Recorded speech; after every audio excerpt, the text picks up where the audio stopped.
frecuente, el cual es la base para la colocación de electrodos para los estudios de electroencefalografía y sueño. En 1953 ya nos describen los movimientos oculares rápidos, en el cual ya vamos entrando al descubrimiento de las fases de sueño, que en 1957 ya se empiezan a describir los patrones básicos de electroencefalografía, movimientos oculares rápidos, y ya tenemos conocimientos sobre la presencia de los estadios de sueño, que se dividen en dos estadios básicamente: sueño REM y sueño no REM. En 1959 ya hay una descripción de los patrones característicos del sueño REM, al cual se le une una caída brusca del tono muscular durante el sueño. Es así en el que ya hablamos de la polisomnografía, la cual, como vemos, tiene como tres pilares fundamentales: la actividad cerebral, los movimientos oculares rápidos y la presencia de la caída del tono muscular, la cual nos permite diferenciar los estadios de sueño. Esto tiene su importancia debido a que la polisomnografía es una herramienta diagnóstica, siendo en su actualidad una prueba gold estándar para el diagnóstico de trastornos del sueño, incluyendo la apnea obstructiva. Incluso es el patrón de referencia que se utiliza para otros métodos de diagnóstico para valorar su capacidad de diagnosticarla o excluirla como tal. ¿Cuáles son las indicaciones de la polisomnografía? Estas están indicadas en la sospecha clínica de trastornos del sueño, sean estos respiratorios o no respiratorios. Cuando se ha realizado una poligrafía y obtenemos un resultado normal con un paciente que tiene una clínica muy sugestiva de apnea obstructiva del sueño, en pacientes con insomnio crónico que no responden a un tratamiento convencional, en el cual se quiere descartar que no haya una causa de base porque no encontramos ninguna causa que lo pueda explicar, ¿no? Y en pacientes candidatos a cirugía bariátrica. ¿Qué obtenemos mediante la polisomnografía del sueño? Obtenemos la arquitectura del sueño, y esto lo obtenemos mediante el hipnograma. El hipnograma, que no es otra cosa que la representación gráfica de los estadios de sueño durante toda la noche. Pero, ¿cómo está conformada la estructura del sueño? La estructura del sueño está conformada por una sucesión de periodos de vigilia, sueño REM y sueño no REM, que se componen de varios ciclos durante la noche, más o menos de 4 a 5 ciclos, que duran entre aproximadamente 90 a 120 minutos. Este hipnograma es una representación gráfica de un sueño normal, en el cual en la parte superior vemos cuando el paciente está despierto o en vigilia. Luego en la parte que está remarcada es el sueño REM, y en la parte inferior vemos sueño no REM, que está compuesto por 3 fases: la fase 1, la fase 2 y la fase 3. La fase 2 es la que comprende casi el 50% del tiempo total del sueño, y la fase 3, que ya estamos, es la antesala a la fase de sueño profundo. Aquí tenemos un registro de una polisomnografía nocturna, y vemos la polisomnografía nocturna es un estudio no invasivo, indoloro, en el cual hacemos el registro simultáneo de variables cardiorrespiratorias y neurofisiológicas.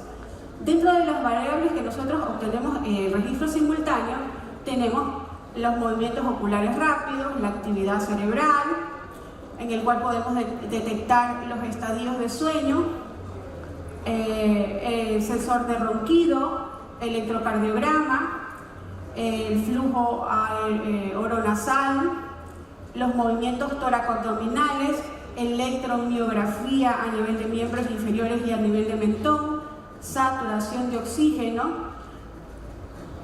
y posición del paciente. El análisis en conjunto de todos estos parámetros nos permite determinar la estructura, la eficiencia del sueño, que lo hacemos por medio del hipnograma, la presencia de alteraciones respiratorias durante el sueño y su repercusión sobre la estructura como tal. También nos permite determinar otro tipo de trastornos del sueño no respiratorios, como son los trastornos del sueño REM, epilepsias nocturnas, movimientos periódicos de piernas y otros trastornos de inicio en el ciclo del sueño. ¿Qué modalidades hay de polisomnografía? Tenemos dos modalidades. La primera es la que se realiza en el laboratorio del sueño, en el cual, pues, dependiendo del tipo de paciente, existe la posibilidad de hacer un estudio a noche partida. El estudio a noche partida consiste en que la primera etapa de la noche la determinamos como para el diagnóstico y la parte restante nos sirve para hacer una titulación de CEPAP. Ojo, no en todos los pacientes se puede hacer esto. Esto solo está indicado en pacientes en los cuales se obtiene o se sospecha de un síndrome de apnea hipopnea obstructiva del sueño de grado moderado a leve, y se debe tener como mínimo en las 2 primeras horas un índice mayor a 15. Hay otra modalidad que ha venido aumentando su demanda y es la modalidad en domicilio. Después de la pandemia, muchos pacientes quedaron con temor de ir a los hospitales por miedo a contagiarse, y la verdad es que la innovación en cuanto a equipos de polisomnografía portátiles permite realizar estos estudios sin perder la calidad en la casa de los pacientes. ¿Qué ganamos con esto?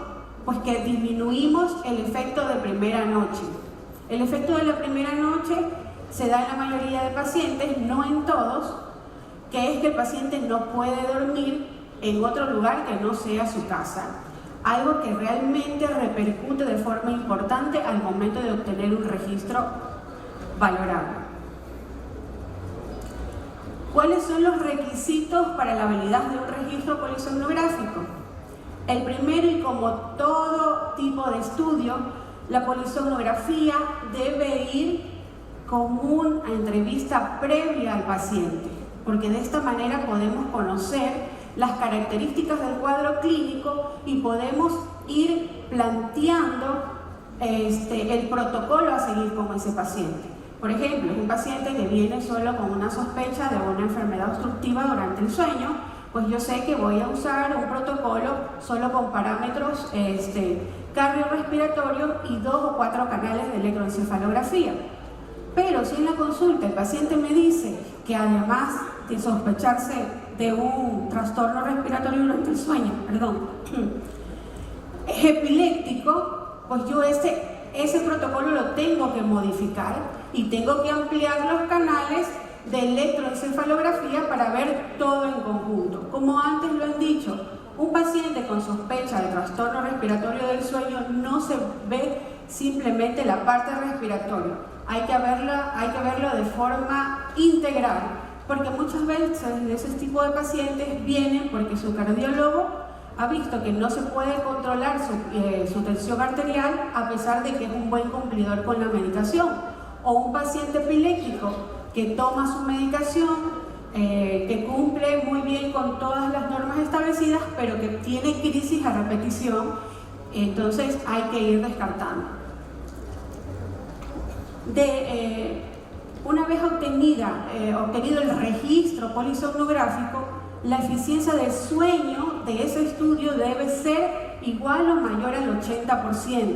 Cuando hablamos de un porcentaje por debajo de este valor, se considera que es un tiempo no válido de registro y se sugiere al paciente repetir el estudio, porque realmente va a ser no se va a poder determinar el índice, va a ser un estudio muy sesgado. No se debe realizar inducción farmacológica de sueño, a excepción de pacientes que ya vienen con un tratamiento a larga data por problemas de otra índole. Entonces, por eso a nosotros nos sirve mucho ver al paciente antes del estudio para poder determinar y tomar decisiones si suspendemos la medicación o no la suspendemos. Y bueno, la polisomnografía y la apnea obstructiva del sueño.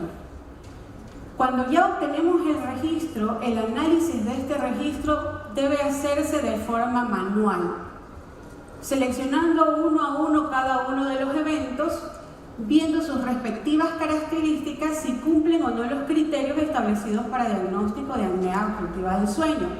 Es verdad, como decía el doctor Cherres, que muchos equipos nos lanzan un informe automático, pero lo que pasa es que muchas veces los sensores, por ejemplo, el equipo no me determina a mí si el movimiento del paciente fue el que me produjo la desaturación de oxígeno, porque ese tipo de artefacto me puede dar un error en el momento de la interpretación. Entonces, por eso se debe hacer un análisis manual. Se deben determinar los ciclos de sueño y las fases. Se pueden determinar los números de eventos respiratorios y su repercusión en la estructura del sueño. Y esto lo hacemos mediante la determinación del índice de apnea por hora o eventos respiratorios por hora, las cuales la obtenemos de la suma de las apneas y las hipopneas dividido para las horas totales de sueño. Y también nos permite determinar los fenotipos polisomnográficos, de los cuales ya vamos a hablar más adelante.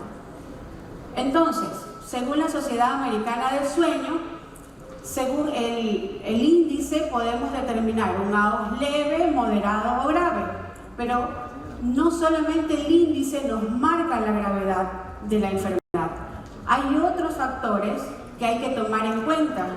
Y es así que aquí tenemos que un índice de 5 a 14 con un porcentaje de saturación baja, menos del 90%, un Edwards menos de 10, un índice de masa corporal menos de 25 y ausencia de factores de riesgo cardiovascular asociados, lo podemos determinar como leve. Pero si yo tengo un índice de 15 a 20, con una desaturación, con un porcentaje de saturación a menos de 90, de 1 a 14, una excesiva somnolencia diurna con un Edwards de 10 a 14, un índice de masa corporal de 25 a 29 y un factor de riesgo cardiovascular, ya es moderado. Entonces aquí vemos que se van sumando el porcentaje de desaturación por debajo del 90. El test de Edwards que nos permite determinar la clínica diurna, que es la excesiva somnolencia que va a referir el paciente, el índice de masa corporal y un evento ya cerebrovascular. Aquí ya este paciente hablamos de un AOS grave.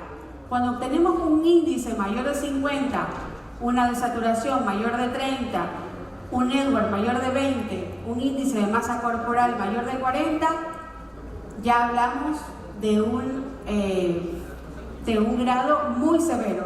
Entonces, como podemos ver, no solamente el índice de apnea y hipopnea marca la severidad, hay que tomar en cuenta otros parámetros que durante el estudio los podemos valorar.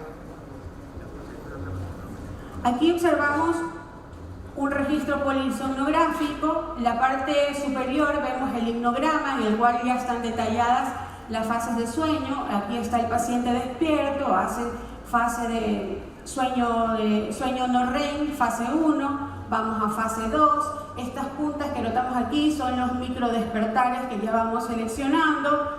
Ese paciente nuevamente pasa a fase 1, luego se despierta y bueno, y así va cumpliendo ese ciclo.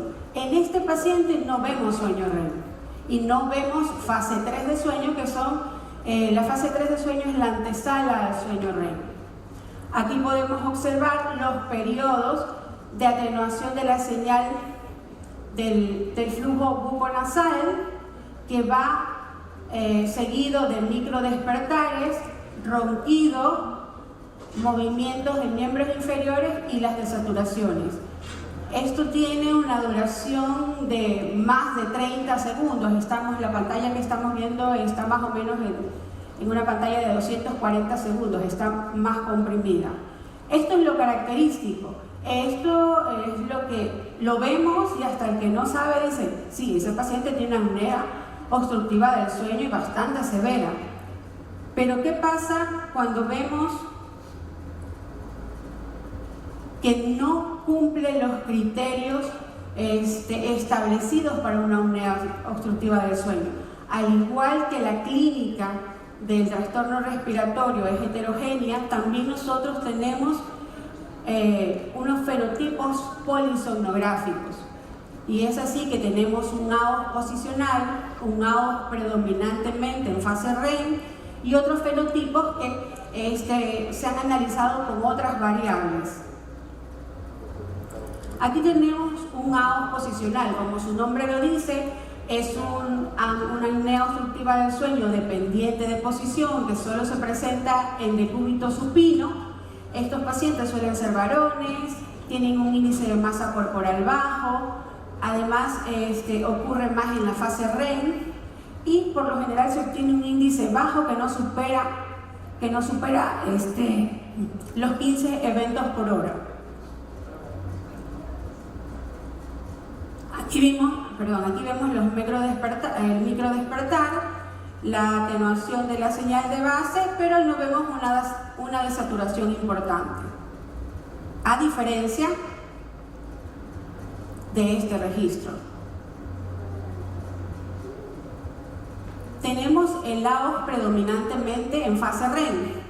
Por lo general no se obtiene un índice mayor de 15, suele ser muy común en mujeres jóvenes.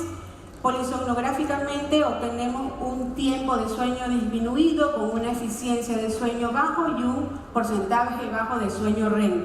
Los episodios de desaturación son un poco más largos y se dice que sus características fisiopatológicas se deben a una disminución de la actividad del ginogloso en fase REM y a una mayor actividad simpática, lo que produce un posible aumento en el riesgo de la incidencia de la hipertensión arterial. Este es un consolidado de una polisomnografía. Aquí vemos el himnograma, vemos las fases de sueño, vemos las fases de la desaturación durante toda la noche. Aquí estamos, esta paciente desaturada está por debajo de 90 y estos son los movimientos durante el sueño. Y el último grupo de los fenotipos están los AOS leves, aquellos que por medio de poligrafía es difícil detectarlos, porque por ejemplo la poligrafía no me puede determinar a mí los microdespertares que nosotros vemos a nivel del trazado electroencefalográfico. También está el grupo de los pacientes que presentan movimientos periódicos de piernas que son de origen respiratorio, o aquellos que tienen un AOS moderado, no REM, solamente predominando los microdespertares, aquellos que tienen hipopnea e hipoxia con un AOS grave con predominio de hipopneas, o estos pacientes que presentan solo microdespertares durante la noche. Me voy a adelantar un ratito.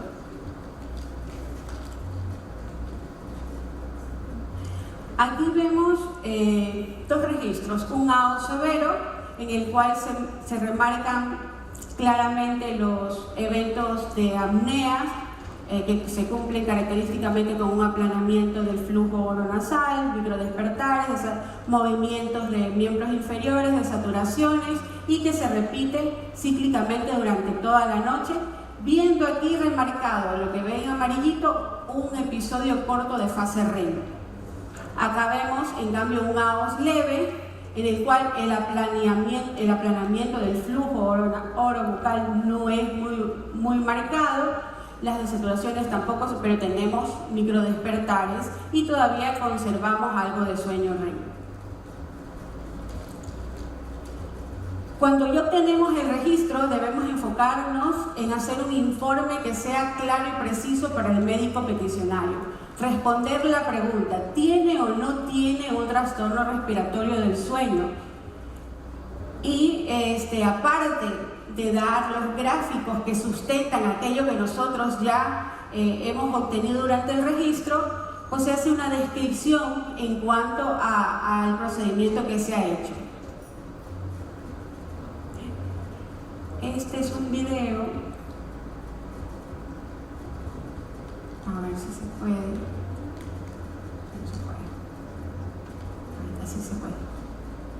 Este es un paciente de 58 años que fue referido a nuestra consulta por la sospecha de un síndrome de apnea y hipopnea del sueño, diabético, hipertenso, y que, bueno, obviamente tenía un SAS severo. El volumen. Bueno, ahí se escucha el ronquido y se ven los periodos de apneas obstructivas que se repiten cíclicamente. Lo que vemos aquí es una fragmentación del sueño donde no hay fases completas, no vemos sueño REM y se marca una desaturación de oxígeno por debajo de 90 mantenida, que es aquí en este gráfico donde lo podemos representar. Consideraciones generales: la polisomnografía sigue siendo en la actualidad la prueba gold estándar en el diagnóstico de trastornos del sueño y sean estos respiratorios o no. Debe existir una correlación clínico-polisomnográfica, no se puede hacer una interpretación aislada del estudio. El conocimiento de los patrones normales de los ciclos de sueño nos permiten identificar los diferentes fenotipos polisomnográficos y es importante apegarnos a las recomendaciones de las guías internacionales en la adquisición y la interpretación del estudio. Gracias.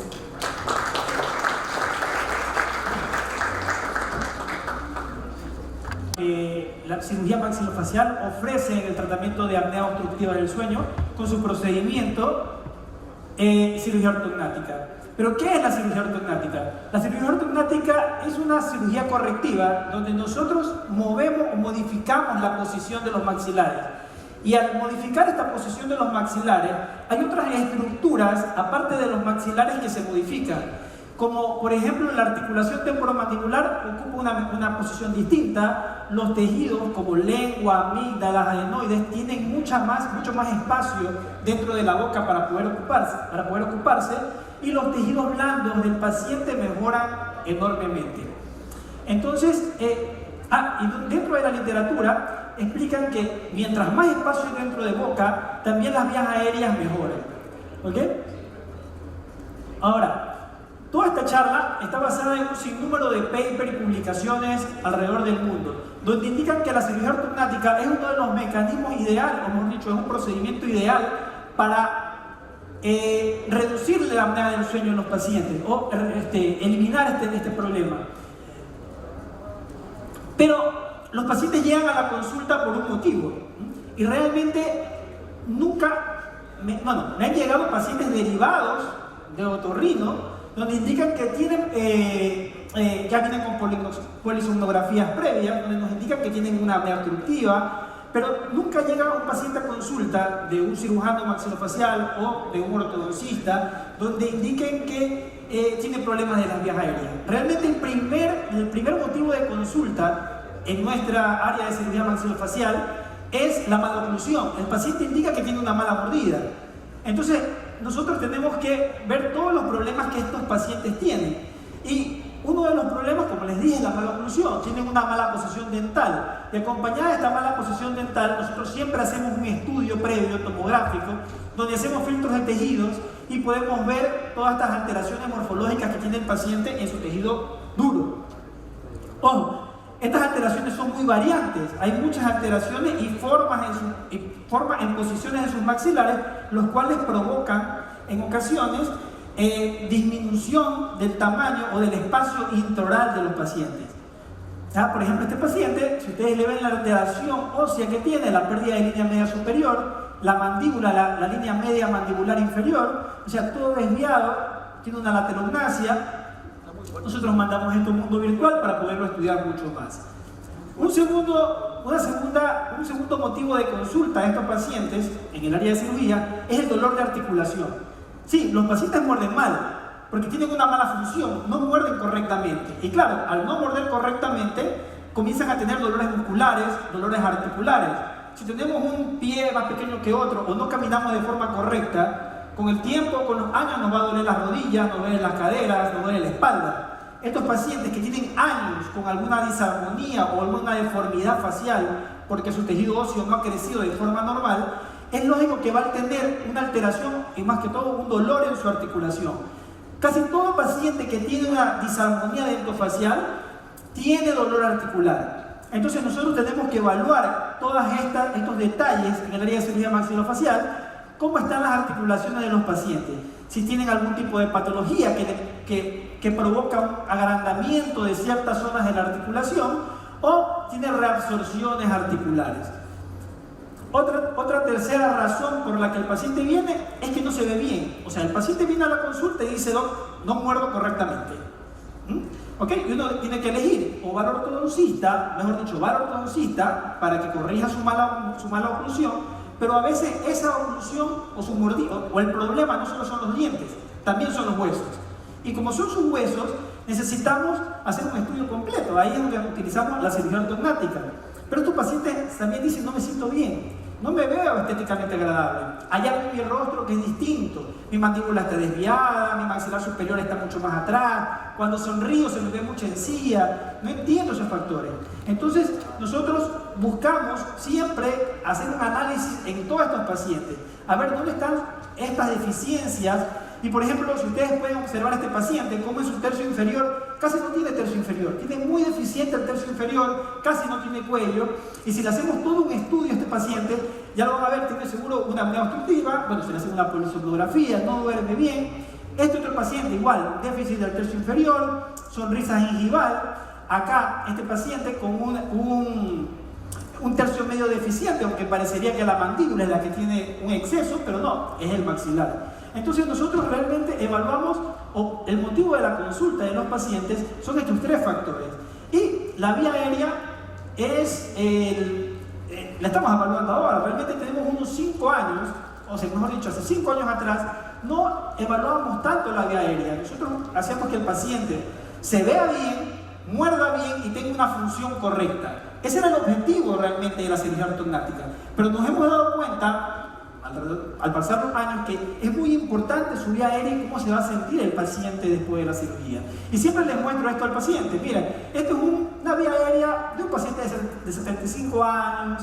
Y bueno, y más o menos este es uno de unos 37 años, cómo se ve. Y este es un caso de una paciente que tuvimos que de 24 años tenía una reducción, aunque una función a nivel retropalatal. La paciente nos consulta, no consulta por vía aérea, nos consultaba por dolor articular, tenía un dolor en su articulación. Entonces nosotros tenemos un software de planificación. Miren, una vista coronal, cómo se ve esa función ahí. Nosotros tenemos un software de planificación donde hacemos la segmentación de los tejidos que vamos a tratar. Por ejemplo, aquí tenemos el cráneo de la paciente, donde vamos a cortar el maxilar, donde cortamos la mandíbula, donde cortamos el mentón. Podemos hacer filtros o eliminar ciertos tejidos óseos para poder observar a detalle la vía aérea. Entonces podemos estudiar esos detalles que antes no podíamos verlo o no era tan notorio en una radiografía. ¿Okay? Este otro paciente, lo mismo, este sí es derivado por el área de otorrino por tener una apnea obstructiva, no podía dormir bien, utilizaba CPAP ya algunos años, y nosotros utilizamos estas líneas que son un análisis facial que se llama AITRE, por unas líneas que, bueno, ya les voy a explicar cómo más o menos cómo nos ayudan a tener una idea del paciente, cómo lo analizamos el primer día de la consulta. Pero este paciente, antes de operarlo, nosotros lo mandamos a un mundo virtual. Este paciente, nosotros un segundo. Lo mandamos a un software de planificación con una tomografía donde agregamos los modelos y hacemos la cirugía de forma virtual. Esta cirugía nos permite saber cuáles van a ser los problemas que podemos tener en el quirófano. Y sacamos, y con este software podemos sacar guías quirúrgicas para poder hacer nuestra cirugía. A ver.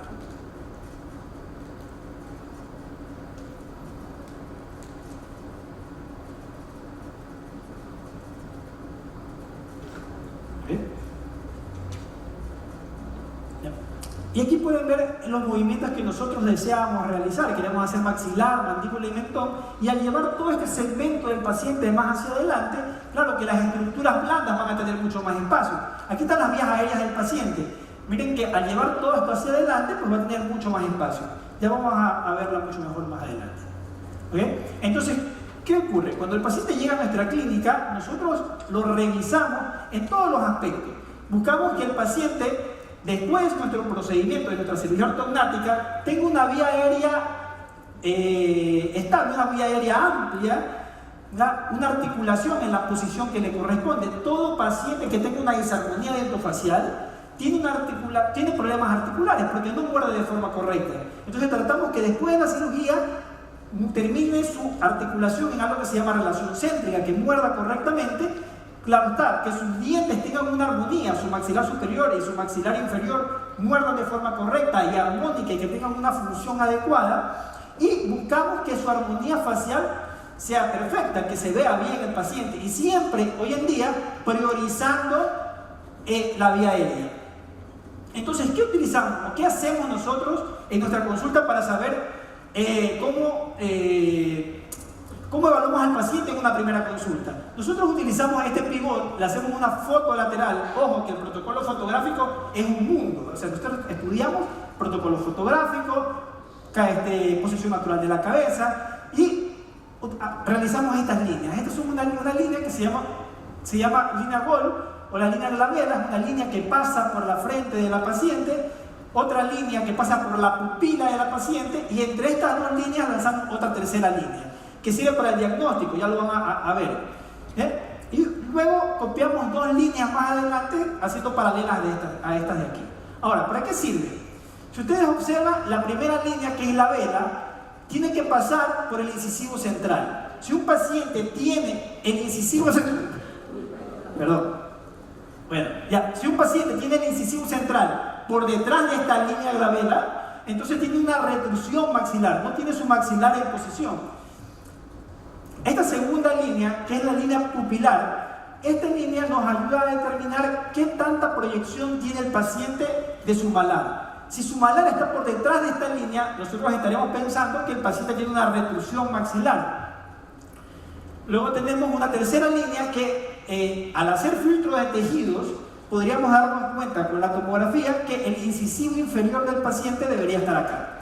Y otras dos líneas que van adelante, donde hace un pequeño recuadro en esta zona, porque en esta zona debería de estar el mentón del paciente femenino. O sea, una mujer debería tener el mentón en este recuadro y un varón debería tener el mentón en esta zona. Si se cumplen estos parámetros de armonía, el paciente seguramente se ve estéticamente bien, sus vías aéreas deberían de estar bien, su articulación en una muy buena posición, si le hacemos un estudio, y entonces podríamos decir que esta paciente es perfecta, que tiene todo perfecto. ¿Ya? Por eso me enamoré de ella, nos casamos y hace 5 días cumplimos 4 años de casados. ¿Ya? Algo vi en ella antes de saber este tema, ¿no? Entonces cuando lo vi dije, bueno, era perfecto, y cuando estudié cirugía maxilofacial me di cuenta que era perfecta en todos los sentidos. Entonces, teniendo en cuenta estas líneas, y si lo analizamos, si analizamos a ella y analizamos a un paciente con apnea obstructiva, con el simple hecho de esta foto, pueden ver la gran deficiencia que tienen estos pacientes. ¿Cuánto le falta a este paciente varón para que su mentón llegue a esta posición? ¿Cuánto le falta a esta paciente mujer para que su mentón llegue a esta posición? Su maxilar está atrás, sus estructuras están atrás. Entonces, con una simple foto, ojo, no es cualquier foto, es una foto bajo un protocolo fotográfico determinado, podríamos nosotros determinar superficialmente qué le hace falta al paciente o qué alteración tiene. Ahora, hay ciertos factores en la clínica del paciente que provocan mayor problemas en la vía aérea. 5 minutos, doctor. Listo, sí, perfecto. ¿Okay? Estos factores biomecánicos alteran la vía aérea. O sea, ciertas deformidades dentofaciales son más perjudiciales para las vías aéreas. Ciertas deformidades provocan que las vías aéreas se obstruyan mucho más. Y el primero es la hiperdivergencia del plano oclusal. La hiperdivergencia del plano oclusal, este paciente ¿ok? Que le falta muchísimo para llegar a la posición que le corresponde, nosotros lo llevamos a un punto virtual. ¿Y qué es la hiperdivergencia? Es esta inclinación que tiene su maxilar. A mayor inclinación de su maxilar, mayor retroceso de su mandíbula, menor espacio en lengua, en todas sus estructuras blandas internas. Entonces lo que tratamos de hacer en cirugía ortognática es corregir esa inclinación, llevar el maxilar hacia adelante, permitiendo que la lengua y todos los tejidos tengan mucho más espacio. Entonces hacemos este procedimiento, ¿ya? ¿Okay? Para tratar de que los tejidos óseos ocupen el lugar que les corresponde y estéticamente se vea bien. Ahora, ¿cómo? Miren el adelantamiento de este paciente. De un lado, del lado derecho se avanzó 1 centímetro. Del lado izquierdo, 7 milímetros. Y de mentón, de pogonio, tuvo un avance de 2 centímetros. O sea, ¿se imaginan un paciente que pega su mentón en esta posición con apnea obstructiva y después le avance 2 centímetros su mentón? O sea, tiene mucho espacio en tejido blando. Ahora, ¿cómo nosotros estamos trabajando? Hacemos este tipo de planificación, lo hacemos virtual, ¿no? Esto es lo que queríamos obtener en él. Pero realmente esto trabaja sobre la vía aérea. Entonces, este software nos ayuda a revisar qué tanto nos ayuda a mejorar la vía aérea. Ahí está la vía aérea. Casi se triplica el espacio de la vía aérea haciendo este procedimiento. Es notorio. Miren el espacio que tiene. Al hacer este procedimiento, se triplica el espacio que tiene el paciente. ¿Ok? Mejoramos. Si a eso le contamos, si le agregamos bichectomía al paciente, pues menos grasa en cara, se va a ver mucho mejor. Bueno, avancemos un poco más. Tercio inferior, una hiperdivergencia del plano cruzal. Miren la inclinación. Al mejorar su inclinación, miren cómo su tercio inferior mejora.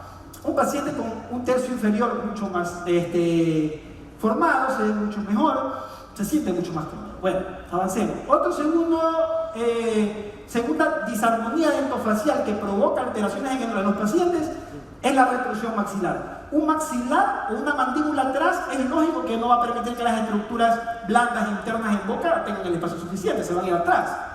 Entonces, al hacer los procedimientos, este paciente tenía el maxilar más atrás. Y aunque uno ve la mandíbula bastante prominente, uno le hace la mentoplastía, le hicimos mentoplastía. Y miren, este es el resultado del paciente postoperatorio. ¿Ok? Mucho más estable, mucho más estético. Vamos al déficit transversal. Entonces tenemos que la hiperdivergencia es uno de los factores que más causa daño a la vía aérea.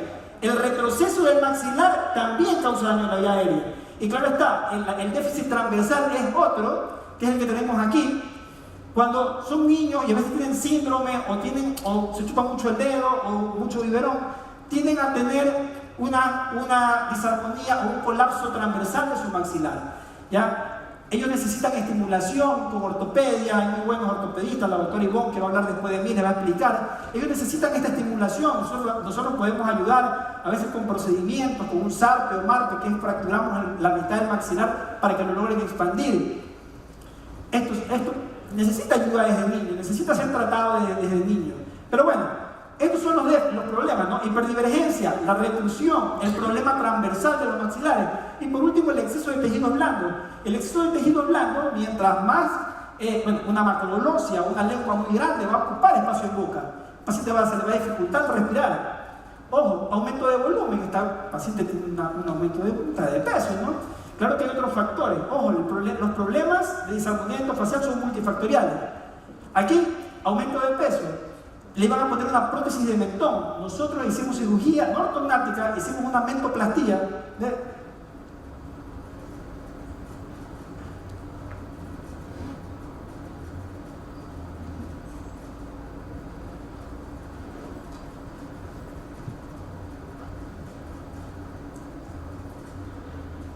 Ya. Ok, hicimos una mentoplastía y bichectomía. 3 meses después, este es el resultado del paciente. Un paciente mucho más cómodo, comenzó a hacer deporte, se sentía mucho mejor. Y este es el resultado después. O sea, miren la evolución de un paciente que lo operamos, que se siente cómodo, que le da más ánimo al despertarse, que le da ganas de hacer deporte, y miren cómo se ve y se estabiliza después de los años. ¿Okay? Entonces, en conclusión, para terminar, creo que la cirugía ortognática es el procedimiento ideal o debe de tomarse mucho en cuenta cuando un paciente tiene una apnea obstructiva. Creo que tenemos el procedimiento ideal para agrandar o darle más espacio a la cavidad bucal para que todas las estructuras blandas que están dentro puedan expandirse, tener espacio y el paciente tenga una mejor vía aérea. ¿Ok? Muchas gracias, espero haber sido claro. Si tienen alguna duda, pues estoy para contestar.